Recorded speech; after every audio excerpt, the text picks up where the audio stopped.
We also know that just a few miles away from that food market is China's only biosafety level 4 super laboratory that researches human infectious diseases. Now, we don't have evidence that this disease originated there, but because of China's duplicity and dishonesty from the beginning, we need to at least ask the question to see what the evidence says. And China right now is not giving any evidence on that question at all. Well, Senator Cotton was among the first voices to question if this COVID actually came courtesy of the lab leak back in February 2020. And like we were, he was pilloried for it. You know, at the time, the Washington Post accused Cotton of pushing a debunked conspiracy theory. And when it issued a correction, a year later, they changed it to a, quote, fringe theory.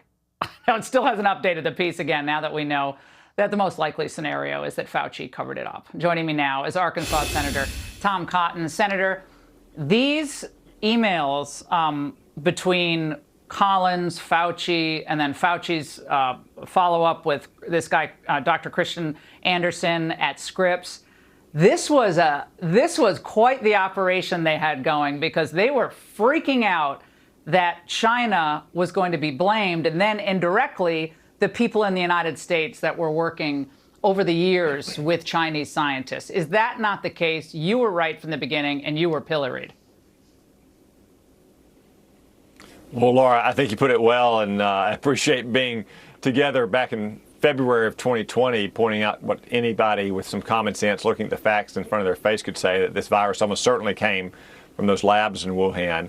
And given the fact that Tony Fauci and others spun so furiously to not just cover up that possibility, but to denounce anyone like you or me or others who was simply asking the question about whether it was possible, whether we should explore it, suggests there's a lot more there to uncover. You know, the House Republicans have already done a great job uncovering some of these emails and other documents. I think it's time for Tony Fauci to go testify in front of Jim Jordan and others and to answer these questions, along with those who he was using in the private sector to funnel money into Chinese labs. As is usually the case, if you follow the money, I think we're going to get some more answers. Yeah, well, hundreds of thousands of dollars a month to Scripps Research, which does some great work, by the way. Peter Daszak at EcoHealth, obviously Ralph Barrick, who's a renowned expert at UNC Chapel Hill. They all have to answer questions, and I hope they actually appear before Congress, otherwise they're going to get subpoenaed.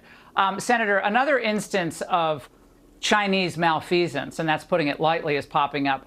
Here's Peter Doocy asking Karine Jean-Pierre about something we just found out about. There were the Chinese spy balloons, and now there are these Chinese spy cranes. The Wall Street Journal is comparing them to Trojan horses in use at 80% of U.S. ports. What the American people could be assured of is that this president is going to protect them and making sure that we put our national security first when it comes to anything that they feel could threaten that. On the cranes, don't have any comment on that specific reporting. I would refer you to the Department of Transportation. Oh, the Department of Transportation. Does that make you feel good, Senator Cotton, that Mayor Pete, leave it to Pete. He's going to handle it. No, Laura, I can't say I get a warm and fuzzy about that one. This is alarming, though, because just yet another example of how Joe Biden and so many Democrats will rally the banners and man the ramparts to defend Chinese communists. That's exactly what happened on the coronavirus in early 2020. That's what happened last month when that spy balloon floated across America, and Joe Biden's senior administration officials were saying, well, maybe it was a wind that blew it from Guam to Alaska. Well, that must have been a heck of a wind. And you continue to see them apologize for and excuse Chinese wrongdoing that threatens American jobs and prosperity and our national security. It's time for Joe Biden to take a firm stand against Chinese communists rather than acting as their de facto lawyer. Or a banker. I mean, we're making them rich, then we're complaining that they're building up their military. I mean, you can't make this up. Senator, it's great to see you. Thank you.